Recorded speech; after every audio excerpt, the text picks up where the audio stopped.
Ephesians 4. And I'd like to begin reading from verse number 11.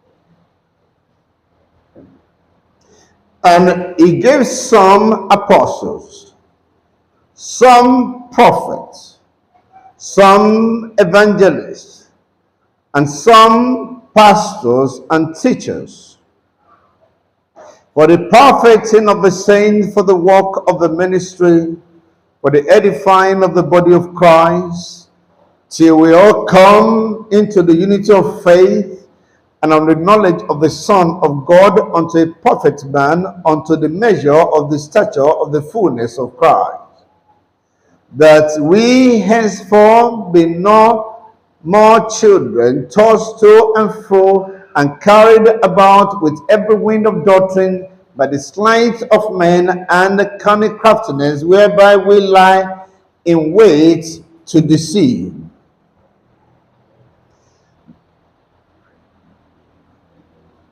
Next verse. But speaking the truth in love, may grow up into him in all things, which is the head, even Christ. Verse 16. From whom the whole body fitly joined together and compacted by that which every joint supplied, according to the effectual working in the measure of every part, maketh increase of the body unto the edifying of itself in love. May the Lord bless the reading of his word in our heart, in Jesus' name. Give me verse 16 in other translations that are available. It keeps us in step with each other. His very breath and blood flows through us, nourishing us so that we may grow up healthy in God, robust in love. That's the message. Under his control, all the different parts of the body fit together, and the whole body is held together by every joint with which it is provided. So when each separate part works as it should, emphasis on each separate part working as it should, the whole body grows and builds itself up through love. Amplify. For because of him, the whole body, that is the church, in all its various parts, closely joined and firmly knit together in the joints and ligaments with which it is supplied, when each part, which power adapted to its need, is working properly in all its functions, grows to full maturity, building itself up in love. Thank you. Tell your neighbor this morning, we are all needed. Come on, say it like you mean it. Say, we are all needed. Say it one more time. Say, we are all needed. Every one of us in the next phase and move of God is going to be needed. Give me your ears and give me your heart this morning. God does not intend to leave anyone behind. We are one body, but with different parts, and we have unique parts to contribute. From the onset of this ministry, I've taught us that the day of one man show is over.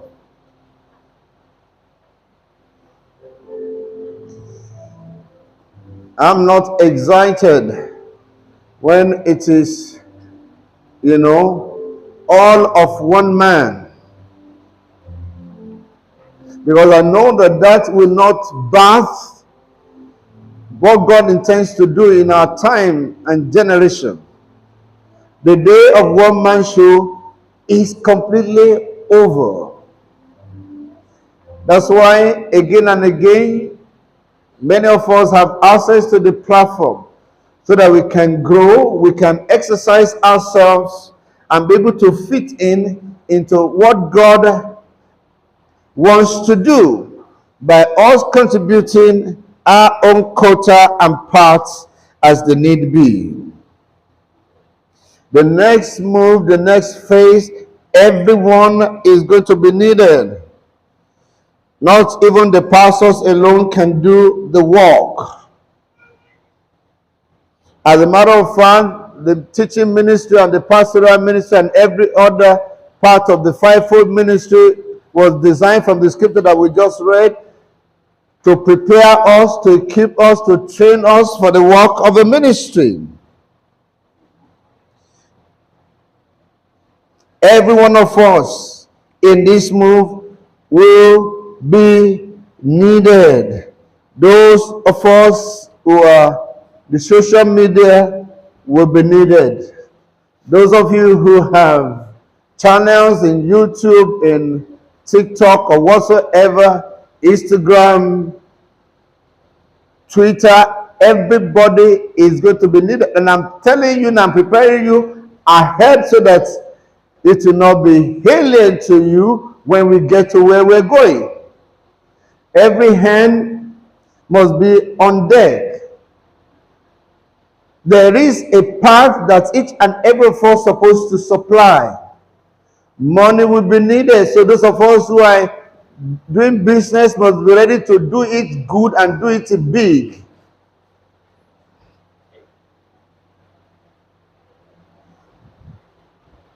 We're trusting God to have an outreach toward the end of the month that will cost millions of naira. That is not just going to jump on you on the street. Some people must know how to make such money, bring it together, so that we can do that which is being expected of us to do by God's grace and mercy. Everyone is going to be needed. Every hand must be ready to contribute their own quota and parts so that the work can be effective and increase and grow. I told us, will we grow together? Will we grow how? You've forgotten. We will grow up. We will grow together. We will grow rich. And we will grow big. Say, we will grow up. In other words, we will mature and accept responsibility on behalf of God. We will grow together as a family. And there are a lot of things that we've been doing together and that we continue to do together as a family. We will also grow rich. We'll be wealthy in the name of Jesus. And I'm not talking about wealth that you're going to consume upon yourself. Now, because you know that everyone is needed, even your money is going to be needed. But God is not a taskmaster that He will ask you to do something like Pharaoh of old will do and will not give the children of Israel straw. He's not a taskmaster. We'll be properly equipped for the things that you are going to be doing in the name of Jesus. And we will also grow in size exponentially. Because there's no way that we'll begin to do the kind of outreach that we want to do that, people won't get to know about us and they will come. For those of you that have been pastors, that have been on a vacation, wake up. Everyone is going to be needed. There will be people who will even act, as protocol members, as securities. Because I perceive outreaches and meetings that will do that, people will have to bring their cars and park, and their cars have to be safe. Do you understand that? Some people have to, the last, what was it that we had to go and hire, what are those people called? Some paramilitary personnel, about 3 of them, deliberately, you didn't know that, and you didn't need to know, but you discovered that your car was safe. Yes, because we hire people and position them there in strategic places exclusively, and they were paid exclusively to do what? To watch over people's vehicles. So everyone will be needed. Are you listening to me?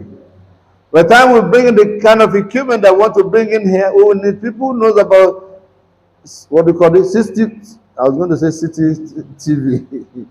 It sounds like city TV, CCTV. That's what I mean. And those of you who have skills in those areas are not that are going to be needed.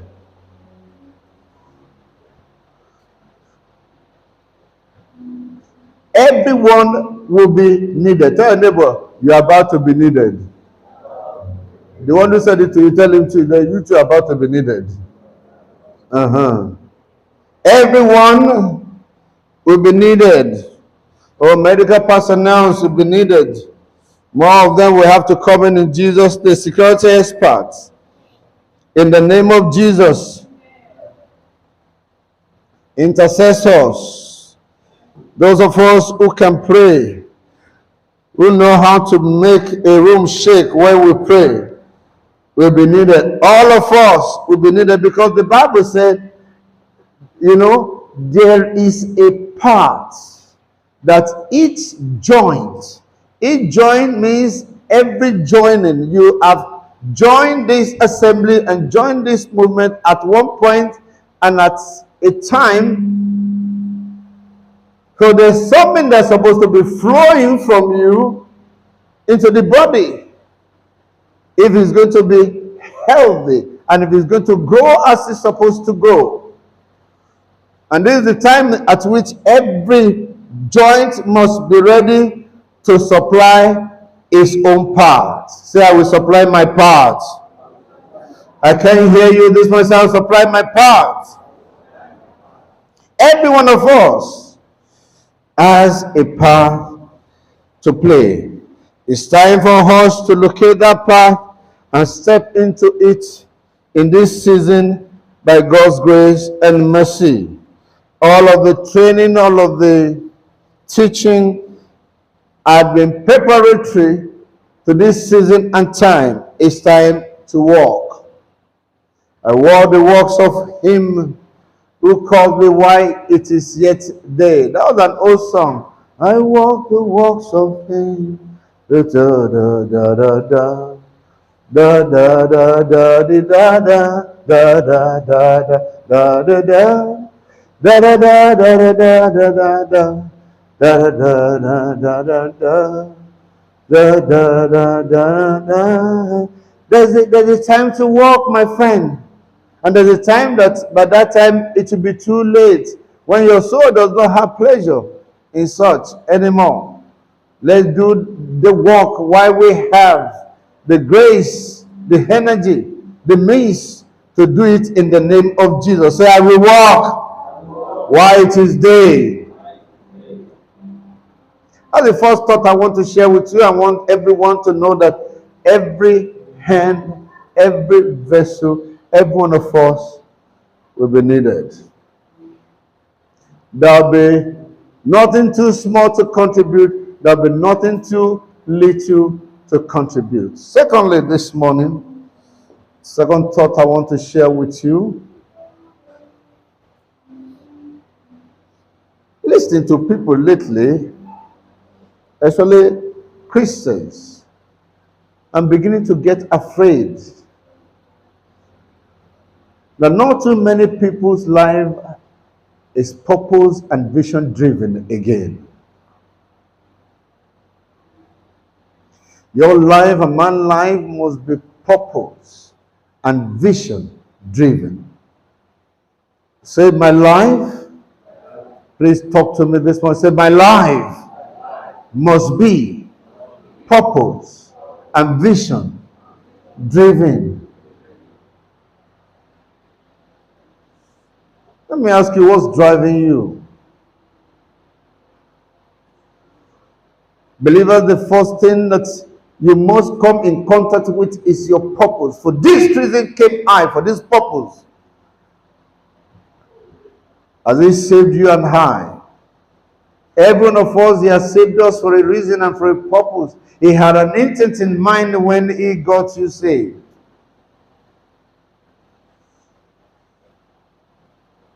One of the most miserable things for a man to discover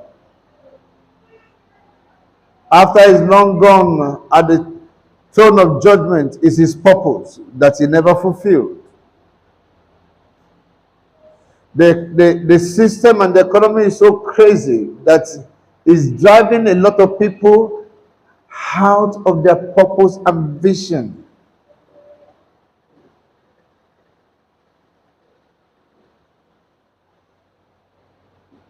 How vision driven, how purpose driven are you?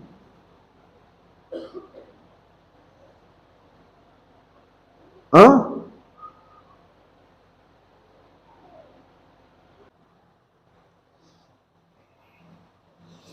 Call me to 2 Timothy chapter number 1. 2 Timothy 1.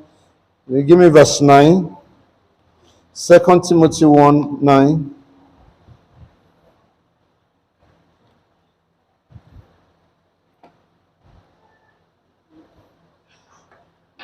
Who has saved us and called us with an holy calling, not according to our works, but according to His own words.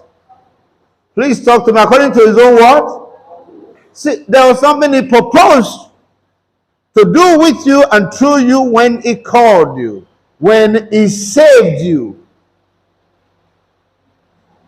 According to His own purpose and grace, which was given us in Christ Jesus before the world began. He said, these are already even known unto Him before the world began, what He intends to do with your life, through your life. So when believers join this Japa syndrome, is pathetic. Can I be honest with you? Highly pathetic. Except He's sending you there as part of His plan and purpose for your life. The whole lot of our brethren have made a shipwreck of their faith. If the Lord does not bless you in the land of your nativity, what's the guarantee that He will bless you elsewhere?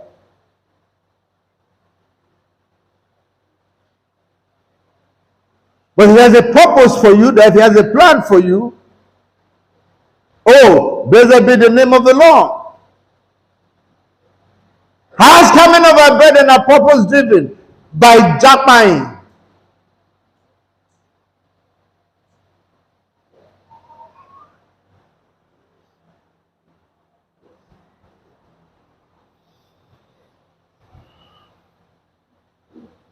I'm not against you traveling, but please find out, is that His plan, is that His purpose for your life? Prayerfully find out. Do you understand what I'm saying?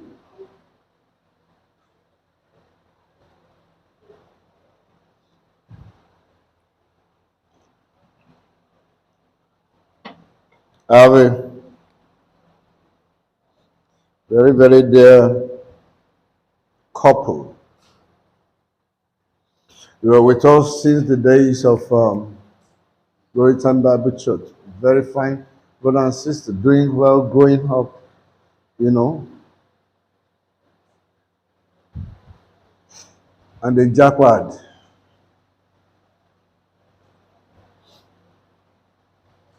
and within 2 years staying abroad are divorced. What's wrong with you? Do you know the meaning of what you're saying?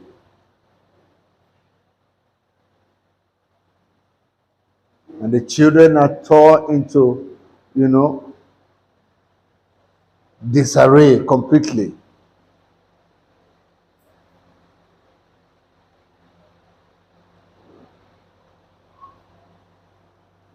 Children cursing their father, not inviting their father to their own wedding.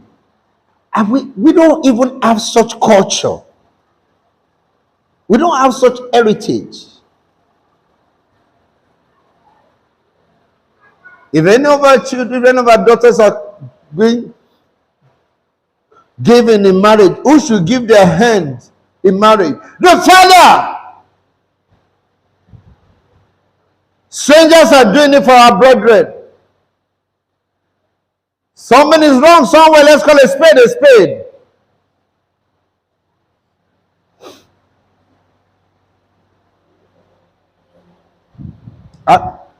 You call it olaju? No, I call it blindness of the highest order.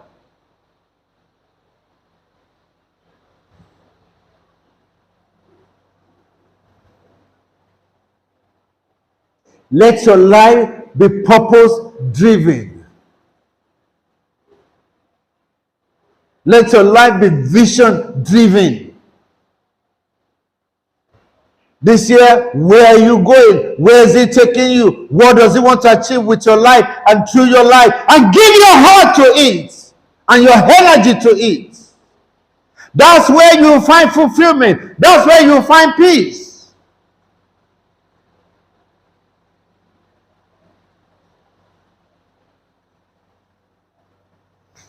We read the scripture in Ephesians 4 a few minutes ago. It said, not being tossed to and fro by every wind of doctrine. How easily are you tossed to and fro? The Canada and in Canada, everybody love. What do everybody do? A shield. Huh? No, Dubai. What's everybody doing? Even Christian, that's what is called being tossed to and what? Fro. You don't even know where you're going.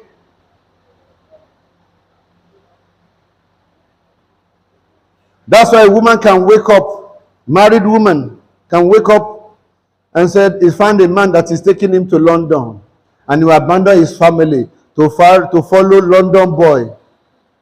Ojú ẹ fẹ́ ẹja. Huh?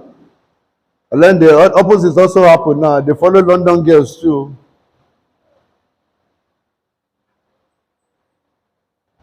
And they think that things will always be the same. When that love is still, hot, are you following me? She's the one working. You are eating everything. One day is coming, you say, Oga. Now only food you can't eat for life. You need to go find work to do. I can't keep paying your bills. And if you continue to argue, she will tell you, get out of my house. Ojú awala.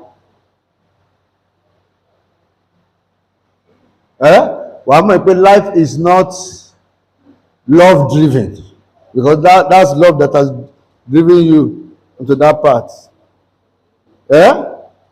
Life's supposed to be purpose and vision what? Driven.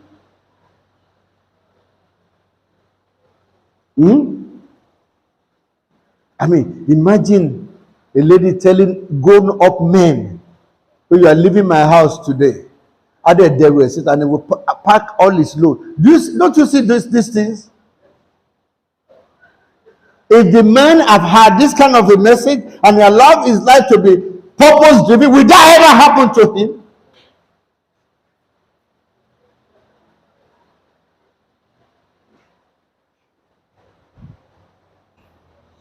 Ecclesiastes 3:1. What does it say? To everything, to everything. Concerning everything, there is a season, there is a time, and to every purpose under the heaven, there is also a time. Give me 8:6.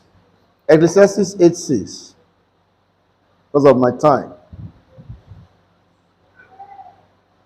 Because of every purpose, there is a time and judgment. Therefore, the mystery of men is great unto him. Do you know why he said this? Because a lot of people will not discover their purpose. Are you listening to me? And they will begin to blame everything on life. Is it because of every purpose that, because there is time that have been allotted for you to fulfill that purpose? There's a time allotted for you to go to school. Are you listening to me? It's always more difficult when you miss that timing. How easy is it now if I say I want to go back to secondary school? How easy will it be? And I enroll in Abeokuta grounds. How would their shot look on me? I'll look like village headmaster. Huh? That's the kind of thing people bring upon them when they miss their timing in purpose. Because you don't have forever to do what God wants to do with you and through you. Therefore, the mystery of men is great upon them. They are the one that have brought that mystery upon them. No, you were the architect of it. If you do not discover purpose, and if you are not purpose or vision driven, let me read 2 more or 3 scriptures to us. Romans, no, let me read Paul to us.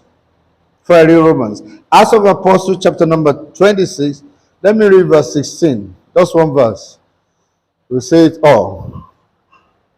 He said, but rise. This was Paul narrating his encounter with God. He said to him, but rise and stand upon thy feet, for I have appeared unto thee for what? Paul was not just apprehended by God for nothing. He wrote to the Philippians church that I may apprehend the very reason why I'm apprehended of Christ Jesus. There's a reason why he apprehended you, saved you. And it's a responsibility to find out. For this reason came I, for this purpose was I born. There's a reason why you were born, my friend.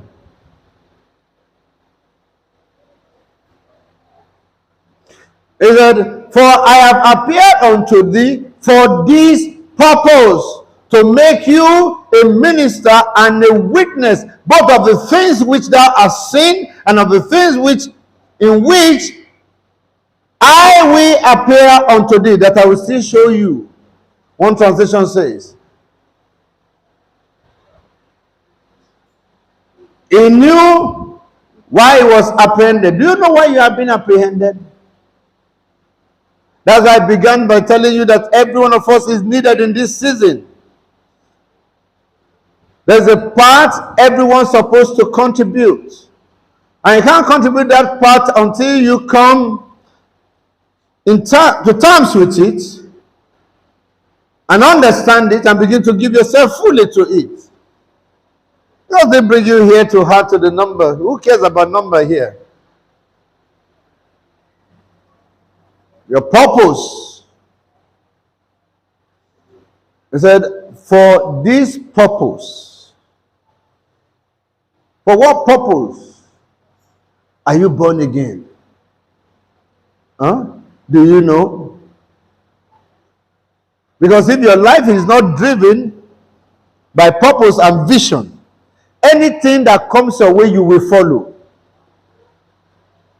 Anything they say to you, you will embrace.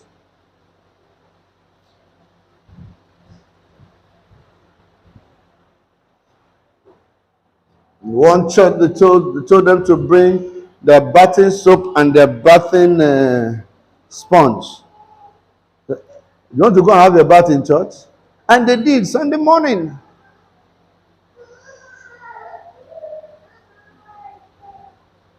Because they were looking for breakthrough. You will know that that man has stayed with Babalawo for so long.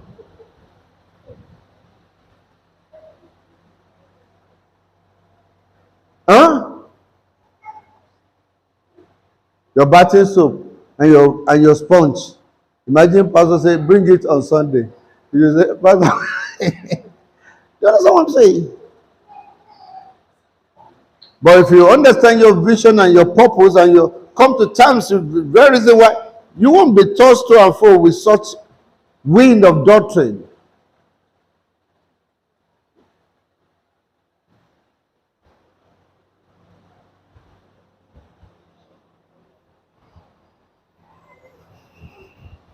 I want to implore you and beg you seriously. Let your life be purpose driven. Romans chapter number 9, verse 11. Romans 9:11. Let me share one more thought hereafter. For the children being not yet born, neither having done any good or evil, that the purpose of God, according to election, might stand. There's a purpose of God. Are you following me? Where is elect? If you know that there is elect, there's a purpose of God. Why He elected you. That purpose has to be fulfilled. That's why your life must be purpose and vision driven. Not of works, but of Him that what? Call it. Give me verse 17. I think it's verse 17 of Romans 9 that I'm looking for. Verse 17. For the scripture saith unto Pharaoh, even for this same purpose have I raised thee up, that I may show my power in thee. Let me tell you something. There's nothing that God is doing with that He does not have a purpose for. If He's doing anything in you or through you, there's a purpose for it. And that's the purpose that should drive you. And the vision that should drive you, motivate you. Help you to take the kind of stand that you're supposed to take in life. I beg you by the mercies of God, let your life be purpose and vision driven this year. Not that you just embrace everything that comes your way. Is it in line with my purpose? Is it in line with my vision? Then we can give ourselves to you. Are you listening to me? Lastly, this morning, it's believers' meeting, just sharing a few thoughts with us. A man can be so close to a miracle and never experience it.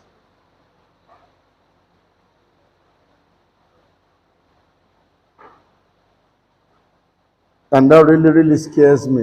As I look at the story of the man by the pool of Bethsaida, John chapter number 5. Come with me to John chapter number 5. By that pool. Give me from verse 1. John chapter number 5. After this, there was a feast of the Jews, and Jesus went up to Jerusalem. Now there is at Jerusalem by the sheep market a pool, which is in the Hebrew tongue called Bethsaida, having 5 pouches. In this lay a great multitude of impotent folk, and blind, and halt, and withered, waiting for the moving of the water. An angel went down at the certain season into the pool, and troubled the water. Whosoever then first after the trouble of the water stepped in was made whole of whatsoever disease he had. And a certain man had been there which had an infirmity for how many years? 38 years. 38 years sitting next to a miracle and never experience it. How many of us are sitting down this morning? You are so close to your miracle, and yet it looks so far. Huh? This worries me. If Jesus did not come to intervene, this man will have died there. Because there's no record of him doing anything concerning that situation. There's a time I was teaching on this man, I said, even if, see, in life, when a man is in this kind of a situation, there's always something that he ought to do and that he has refused to do.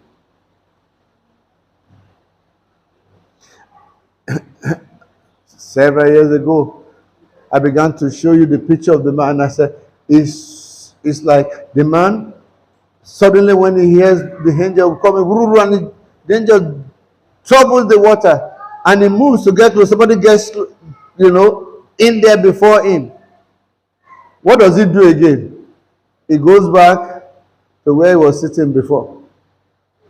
I said, even if it's for every day, that he's just moving closer and closer. See, there will come a time that you're going to. Do you understand what I'm saying? Where should be his legs perpetually? Huh? So a man can be so close to his miracle and never experience it. How close are you to your miracle? And many of us don't even know it or know what to do. How close is your miracle to you? The son of Jesus now showed up. Will you be made whole? So you don't understand. I don't have a man that is going to help me. You don't have a man to help you. Can't you help yourself? I said, if that man had been generous, even at least he's been eating. Huh? Maybe somebody has been bringing food for him. If he has been generous enough to get even a small boy to say, when you're going home, come, pass through this place. And he gives the boy something. Huh? He said, look at me, I'm so close. Even if it's that boy that will push him because of his generosity to that young boy, his life will have changed several years ago.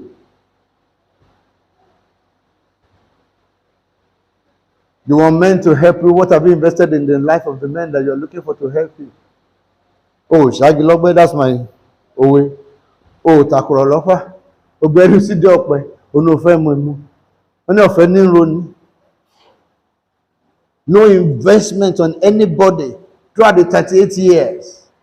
And you're looking for men to help you. What have you sown into the life of men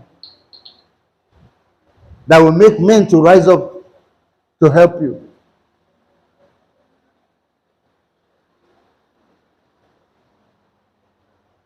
Huh? It can be pathetic to be that close to a miracle and yet not experiencing it. Just imagine. And years, can you imagine years just going by and by and by every year? And the story is the same. Your story must not remain the same this year. In the name of Jesus. Maybe you should just tell yourself, my story must not, tell yourself this, but my story must not remain the same this year. In the name of Jesus. My story must change. God forbid that you and I will be so close to a miracle and we will know what to do. Huh? You should know what to do.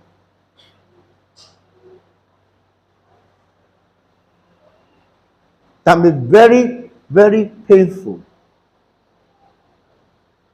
To watch him sit down there for 38 years.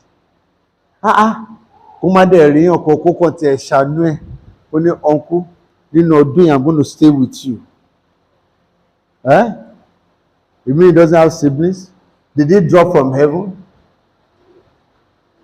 Do you know as he gets up and goes home, people will be rejoicing with, you know. And be thanking God for his life. That you mean you can now walk?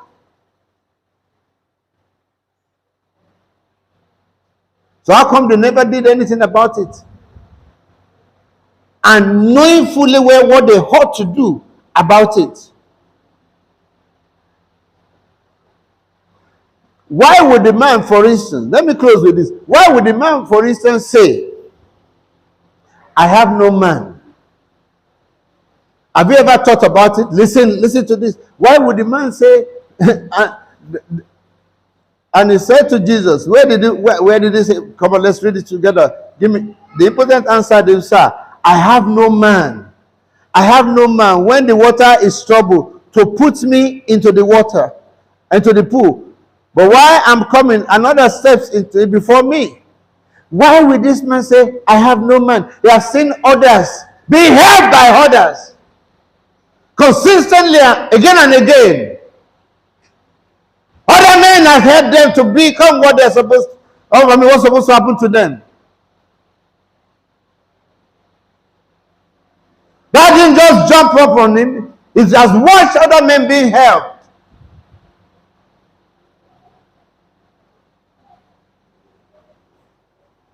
And he didn't know what to do to get the help of men. I have no man. You know, the last one that jumped in, you know, somebody was there. It was his family member that was there. It was his old friend that was there. But me, I have no man. May you not be alone in this season in the name of Jesus. The Bible says, woe unto him that is what? Alone. I started with you that the day of one man show is what? It's over. No, I'm not running this race alone. Everybody has a part to supply. And I meant every word that I've shared with you this morning. May you find your part. May you find your portion in the name of Jesus. And you've also heard that everyone should be purpose-driven and vision-driven in the name of Jesus. Let me close with this. In the course of answering the question and answers, I told you that there are certain things that, you know, you can't afford to procrastinate. Actually, when we were being asked about David, you know, that you have to know how to strike when the iron is still what? Hot. Otherwise, the kind of impact that your life is supposed to have, you miss it. We now ask how do we prepare for the things that He has prepared for us? When you don't strike when the iron is hot, you lose the potency of that moment, the urgency of that moment, and the effect it will have created. Especially when you hear the word of the Lord.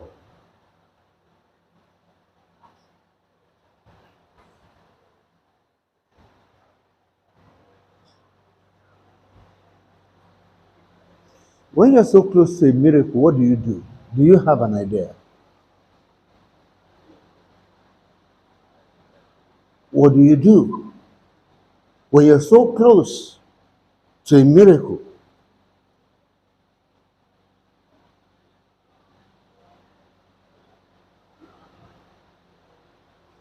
Let me tell you what happened to me this morning.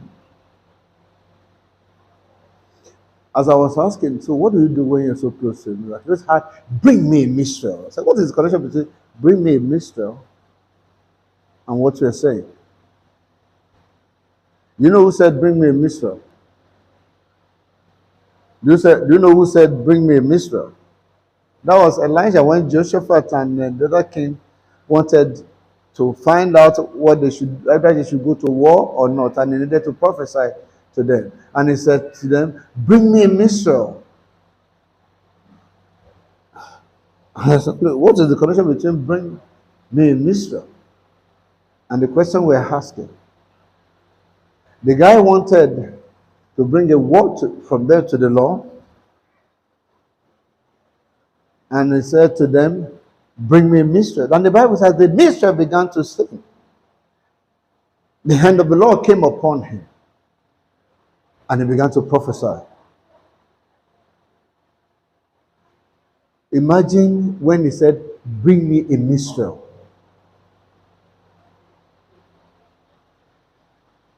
And they did not immediately bring the minstrel. And he said, the head of the choir, she has gone to Ajiboye. Huh? The keyboardist that will play. He's gone to Ibadan. What do you think will have happened to that instruction at that moment?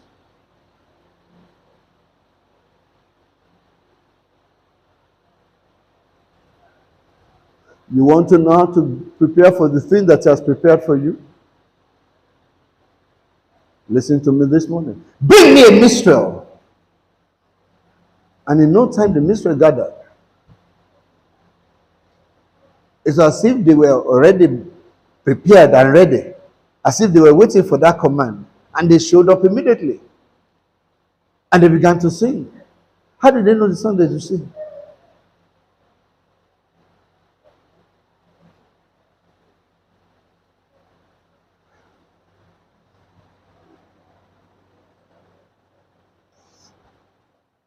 This year you will not miss God.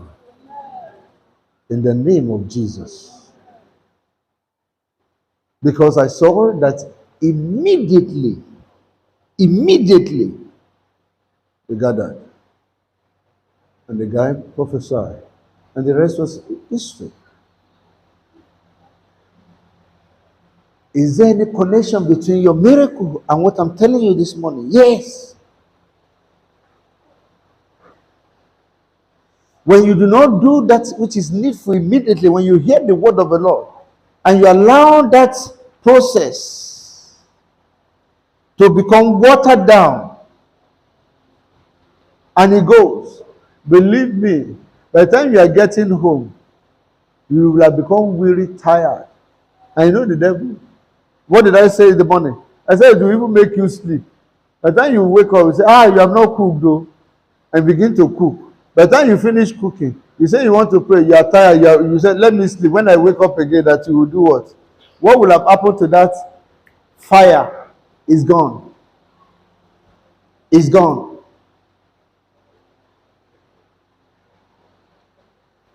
You do not know how instructive that word was to me this morning. Bring me a minstrel. And not didn't say more than that. And I began to gain understanding how swift, how quick I must be ready to respond to God this year. Then imagine if they are unable to gather the minstrel. There will be no word, there will be no miracle. So how swift are you? How ready are you to obey instruction? Or just allow the thing to die down? By the time you are coming back next week, fire is already gone. You are waiting to, you allow another one to be kindled. No. Why we're yet speaking this morning? Some of you ought to be finding out. So, for what purpose exactly do you want me to live? What vision should be driving my life this year? Because it's possible that before you get home, half of the message you have even forgotten. Bring me a minstrel, and bam!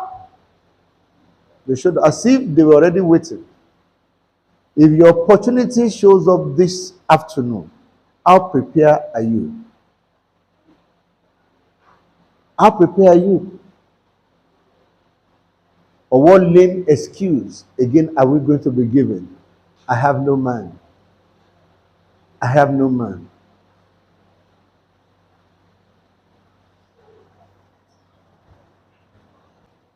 Bring me mystery as this was announced connotes urgency, swiftness. They were quick to respond to that request, and the rest was history.